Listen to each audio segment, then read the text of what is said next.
ಈ ವಿಡಿಯೋವನ್ನು ನೋಡುವ ಮುನ್ನ ನೀವು ಇನ್ನೂ ಕೂಡ ನಮ್ಮ ಚಾನೆಲ್ ಅನ್ನು ಸಬ್ಸ್ಕ್ರೈಬ್ ಆಗದಿದ್ದರೆ ಸಬ್ಸ್ಕ್ರೈಬ್ ಆಗಿ ಮತ್ತು ಈ ವಿಡಿಯೋಗೆ ಒಂದು ಲೈಕ್ ಮಾಡಿ.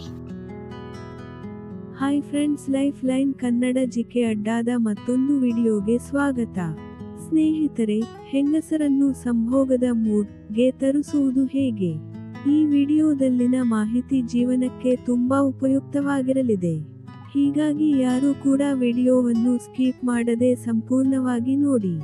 ಸ್ನೇಹಿತರೆ, ಹೆಂಗಸರನ್ನು ಸಂಭೋಗ ಸಲ್ಲಾಪಕ್ಕೆ ತರಬೇಕಾದರೆ ಆಕರ್ಷಣೆ ಬಹಳ ಮುಖ್ಯ. ನಿಮ್ಮನ್ನು ಆಕರ್ಷಣೆ ಮಾಡುವ ರೀತಿಯಲ್ಲಿ ನೀವು ಸನ್ನದ್ಧರಾಗಿರಬೇಕು. ಅದರಲ್ಲೂ ಹೆಂಗಸರು ಯುವಕರ ನಡೆನುಡಿಗಳಿಂದಲೇ ಹೆಚ್ಚಾಗಿ ಪ್ರಣಯದ ಮೂಡ್ಗೆ ಬರುತ್ತಾರೆ. ಅದೇ ತರಹ ಹೆಂಗಸರನ್ನು ಸಂಭೋಗದ ಮೂಡ್ಗೆ ತರಲು ನೋಟ ಬೀರುವುದು ಮುಖ್ಯವಾಗಿದೆ. ಒಟ್ಟಿಗೆ ಇದ್ದಾಗ ಆಕೆಗೆ ಕಣ್ಣಿನಲ್ಲಿ ಕಣ್ಣಿಟ್ಟು ನೋಡುತ್ತೀರಿ. ಬಹುತೇಕ ಹುಡುಗರ ಕಣ್ಣಲ್ಲಿ ಮಹಿಳೆಯರನ್ನು ಆಕರ್ಷಿಸುವ ಗುಣವಿರುತ್ತದೆ. ಇನ್ನು ಸಲ್ಲಾಪಕ್ಕೆ ತರಬೇಕಾದರೆ ಆಕರ್ಷಣೆ ಬಹಳ ಮುಖ್ಯ. ನಿಮ್ಮನ್ನು ಆಕರ್ಷಣೆ ಮಾಡುವ ರೀತಿಯಲ್ಲಿ ನೀವು ಸನ್ನದ್ಧರಾಗಿರಬೇಕು. ಸ್ನೇಹಿತರೆ, ನೀವು ಹೆಂಗಸರನ್ನು ಅಪ್ಪುಕೊಳ್ಳುವುದು, ಹೇಳಿದಂತೆ ಕೇಳುವುದು, ದೇಹವನ್ನು ಟಚ್ ಮಾಡುವುದು ಮುಂತಾದ ಲೈಂಗಿಕ ಭಾವನೆಗಳಿಂದ ಸಂಭೋಗದ ಮೂಡ್ಗೆ ಹೆಂಗಸರು ಬರುತ್ತಾರೆ. ಅನಂತರ ನಿಮ್ಮ ಕೆಲಸ ಶುರುವಿಟ್ಟುಕೊಳ್ಳಬಹುದು. ಇನ್ನು ನೀವು ಖುಷಿಯ ಮಾತುಗಳನ್ನು ಆಡಿ, ಬೇಜಾರಿನ, ಇಷ್ಟವಿಲ್ಲದ, ಮನಸ್ಸಿಗೆ ಆಘಾತವಾಗುವ ಕೆಲಸಗಳನ್ನು ಮಾಡಬೇಡಿ.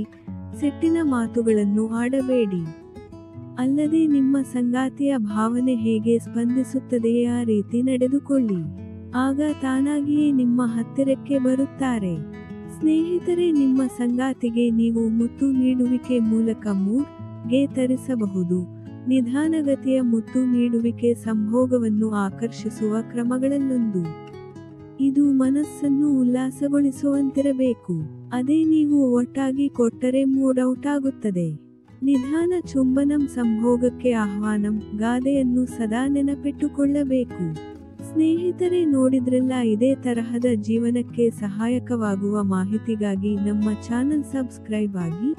ಈ ಮಾಹಿತಿ ಇಷ್ಟವಾದಲ್ಲಿ ವಿಡಿಯೋಗೆ ಲೈಕ್ ಮಾಡಿ, ಶೇರ್ ಮಾಡಿ. ನಮಸ್ಕಾರ.